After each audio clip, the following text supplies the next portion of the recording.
in a big way, in spades. We've got a president who's, this country is not the one we signed up for, is that fair to say? And you've got a candidate for governor who gave recently, the president an A, said, I quote, I think this is a quote, I can't think of anything that he has done that He did everything wrong. right. It gets even worse when asked about what role will blacks and Latinos play in your administration. His answer literally quote, next question. He said, by the way, this is Jack, not the president. Is New Jersey a great state? And he said, it is a great state when you get out of the cities. So how about that? There's dog whistles all over the place. But there is an undercount, I feel it in my bones, of people who may not even be Democrats, but like sort of middle of the road, independents, maybe moderate Democrats. I think a lot of moderate Republicans who are saying, you know what, we did not sign up for this.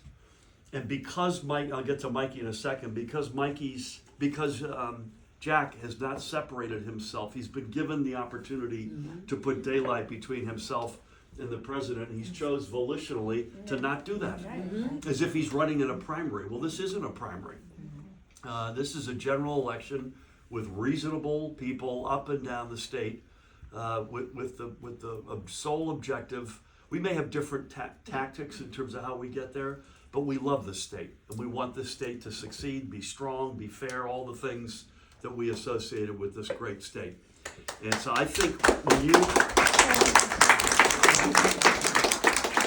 shamelessly fishing for applause, when you combine great candidates with outstanding infrastructure and a nasty wind blowing through our country right now, I feel like we may have that perfect storm. And unfortunately for Dems in Monmouth County, you need all that.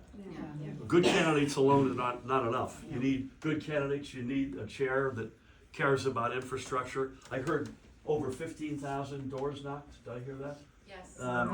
That's a hell of a number, folks. I don't mean in Hazlet, by the way, but in the county.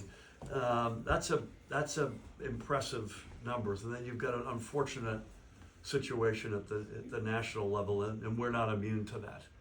I mentioned this in Newark. We had Barack Obama the other night, which was pretty special. You don't say that every day. That was the Barack Obama. It struck me. We were about to speak before a couple of folks before he spoke, and I referenced this in Newark. It reminds me of the movie "It's a Wonderful Life." Remember that movie with Jimmy Stewart? And he's down. He's like lower than low. And he's thinking actually of jumping off a bridge, and his guardian angel comes down, and he says, wait a minute, let me just show you what life would have been like without you. And he walks him through all these chapters, and I said the other night, I think we're in one of those moments. I'll be your guardian angel and walk you through what life will be like if it's not Mikie and it's Jack. And he's going to raise the sales tax. There's no question about that. He voted against funding for Superstorm Sandy victims, voted against it. He voted against Planned Parenthood funding. He actually voted for a rapist's ability to have parental rights.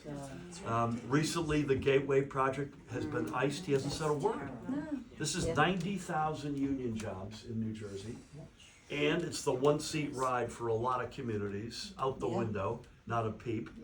As of midnight Friday night, SNAP has been cut off, or food stamps, as we know it colloquially, which is incredibly cruel because Trump is sitting on $6 billion that he has discretion over.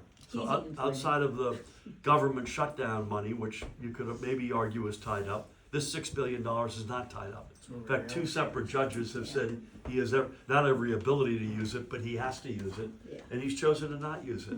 And again, from Jack, not a peep. And so the world, as Jimmy Stewart saw, the world without him wasn't so good, but the world with him was pretty special. That's the same thing for Mikie Sherrill.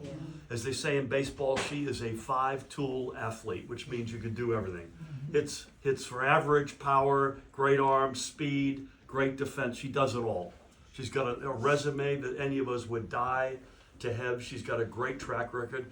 Where he won't feed the hungry kids, she will. She'll get Gateway done. She won't raise taxes. She'll fund Planned Parenthood. She'll put the rapists in jail. She will stand up to Donald Trump at every step of the way.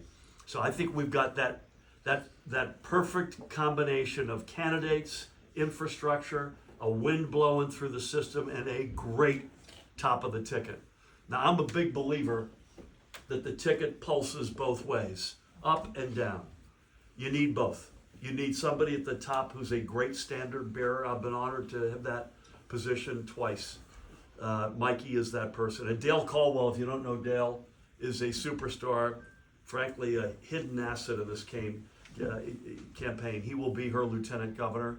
If you don't know him, you should look him up. He's a very special talent, educator, minister, just an incredibly accomplished individual.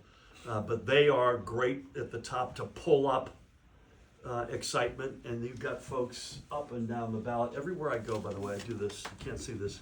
I pull a copy of the ballot out. So this is the Hazlet ballot. And you look at that, that's an all-star ballot right from top to bottom.